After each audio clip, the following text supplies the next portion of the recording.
During the year of the 1950s and 80s, I have heard of rumors of a red 64 Malibu with tinted windows. It drives the streets from Hollywood, Echo Park, Boyle Heights, and East Los Angeles. This car has a monstrous engine, a big block for sure. The size is unknown. The hood and trunk have a distinctive trident design in a metal gold flake. Many local racers have pitted their Vets, Mustangs, Camaros on exotic Asian imports. The Audi is the closest to catching it during a race. This race took place at the infamous Turnbull Canyon Road. There are many tales about this canyon. Bodies are disposed of here, allegedly. The red car was at a stoplight along Valley Boulevard idling. Wherever the driver was revving the engine just to annoy the locals. When an Audi in a midnight blue scheme pulled alongside.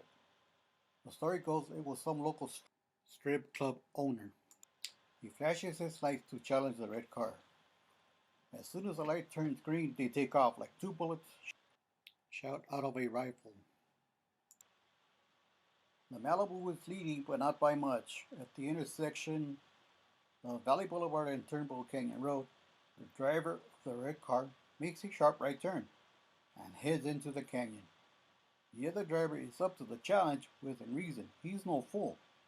Making the turn, he's only a few yards away from the red car.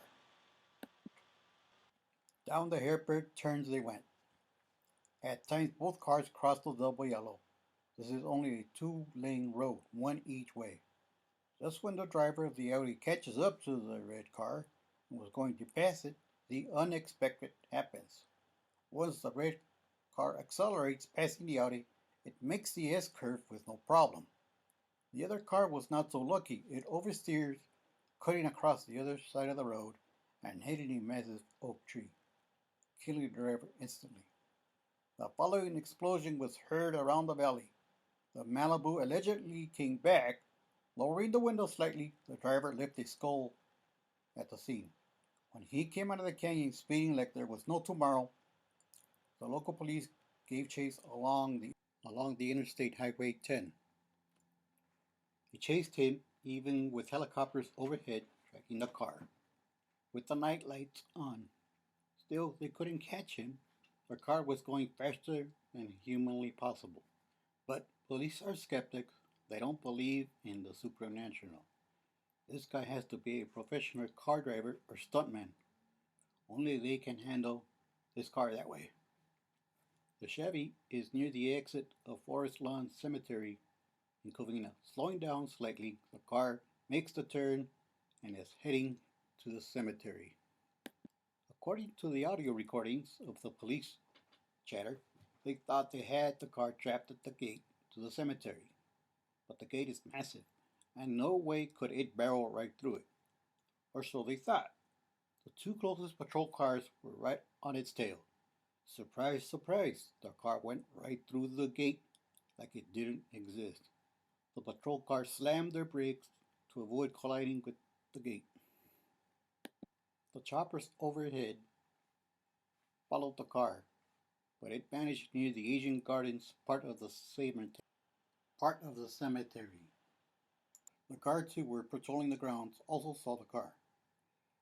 They opened the gates for the police to search the grounds. No luck, the car wasn't found.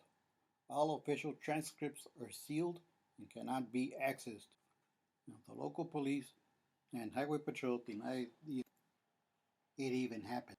Another incident happened. It is a Friday night. A person who shall remain anonymous was partying in downtown LA. At one of the discos, being slightly inebriated, he was being careful not to attract the attention of the local LAPD patrolman. Said person meandered through the streets of Olympic Boulevard. Zigzagging through the side streets, he finally came to the bridge that crosses into Boyle Heights. Traffic is light, only a few cars about. My friend is leery because the barrios of this area harbor gangs you don't want to mess with. He had just passed Mission Road when he spotted a red car turning into the other lane. A 64 red Malibu. Now he had a vague recollection of the urban legend of the red car, but he was convinced It was true. The red car challenges him to a race. Being a young male teenager, his ego would not allow another guy to beat him in a race. Near Soda Street in Brooklyn, they took off, passing red lights with no problem. Luck is on their side, no police cars around. The red car takes the lead. My friend, who likes hot rods, makes his own engines and drops them into cars or trucks depending on his mood. His truck was a sleeper. Nothing about it attracted attention. Several dents here and there. One look at the car, and as a thief you'd pass it. The C10 is yellow and white. It caught up to the car as it turned down Evergreen Street. Near the cemetery, the gate entrance is on Whittier Boulevard. The red Malibu guns it, making his car drift to the left as he hits toward the gate. My friend, no fool, slows down, and to his surprise, the red Malibu vanished as it came to the closed gate. That incident sobered him up. So, if you're ever traversing this part of town, be wary of a red car. It might be the devil out for a cruise or looking for a stray soul that is in his little red book.